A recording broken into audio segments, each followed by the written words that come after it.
السلام عليكم ورحمة الله. معكم مهندس هشام أحمد، وهنبتدي درس جديد إن شاء الله من سلسلة دروس تمارين على سوليد ووركس. درس النهاردة عايزين نرسم فيه الرسمة دي مع بعض. الرسمة دي هبدأها من الفرونت بلان، هرسم نفس البروفايل ده وأقول له اكسترود، وبعد كده هقطع الهول اللي هنا. تعالوا نفتح البرنامج وهقول له نيو بارت. اوكي، هبدأ في الفرونت سكتش. هبدأ من أنهي نقطة؟ هبدأ من النقطة اللي هنا دي كده.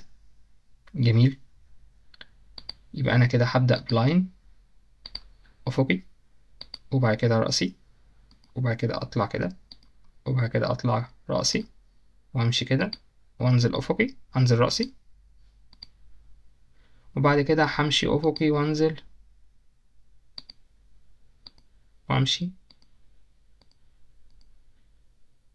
واطلع واقفل الشكل. نفس البروفايل ده كده. هنقول له سمارت دايمنشن ونظبط بقى ابعادنا. المسافة من تحت لفوق هنا 12، والمسافة من هنا لهنا 12. دي اول حاجة. تاني حاجة، المسافة اللي تحت دي لوحدها تبقى 6 اهي، فهقول له ان دي كده 6. وممكن اقول له ان اللاين ده كنترول مع ده كده يكونوا كولينير مع بعض. عندي العرض الحتة دي كده هتبقى 30، وبعد كده 14. عندي دي كده 30، واسحب دي كده واقول له ان دي كده تبقى 14.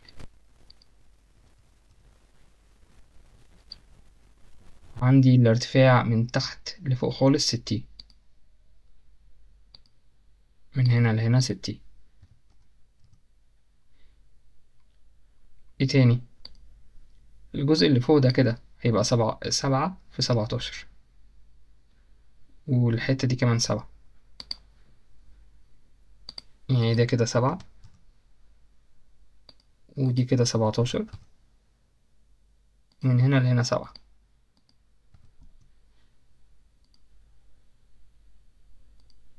ايه تاني معايا؟ عندي دي كده خلاص 12. عندي المسافة من هنا لهنا 46، 46. كده بقت الرسمة بتاعتي fully defined. feature extrude على العرض فوق اهو 44،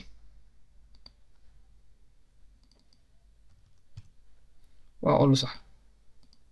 هعمل بقى كده سكتش هنا، وهرسم دايرة كده.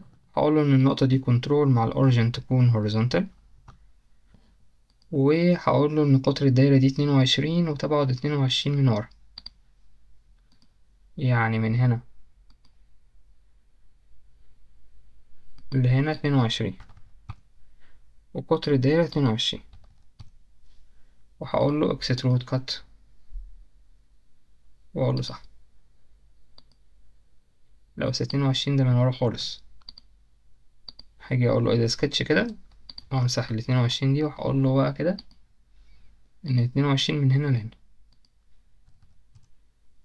وهقول له exit sketch. كده بقت الرسمة كاملة معايا كل تفاصيلها. كليك يمين على الماتيريال، اقول له cover evaluate mass properties، هلاقي ان الكتلة معايا 313 جرام. يبقى ده كده كان الدرس بتاع النهاردة اللي بيكون صفة طبيعي. لو حد عنده أي سؤال أي استفسار يقدر يبعت لنا صفحتنا على الفيسبوك Learn Works Arabic، وأرقام التليفونات والإيميل موجودين أسفل الشاشة. أشوفكم الدروس الجاية إن شاء الله، والسلام عليكم ورحمة الله وبركاته.